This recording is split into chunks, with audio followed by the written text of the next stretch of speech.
Vince Salvatore, Peace Dojo, Aikido of Reno. No-win situation.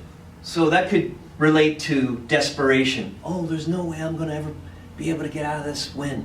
That's one way to look at no-win. The other way to look at it is beyond winning. And that's what we're looking at the Peace Dojo in Aikido, in my expression of it. Going beyond winning. I know winning is really important, especially in the USA, in sports, in many things, business, school. I want to get the best grades, many things. But if you're always focused on the winning, if that's the most important thing, you miss a lot of other things that are happening.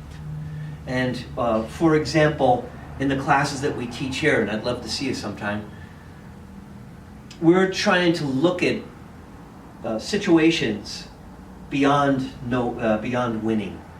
And we don't want anyone to be a loser. No one likes to lose. And we don't want to teach negative behavioral patterns. At the same time,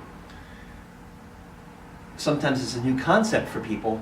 We want to go beyond winning. And so much of our culture is set up where winning is the most important thing. Again, we don't want anyone to be a loser. It's not that type of philosophy. Yet, there are things when you open up and you go into conflict and you start understanding and you role play different situations and you look at it a little bit more deeply, there are things that transcend the whole concept of winning. Love to see you down here sometime.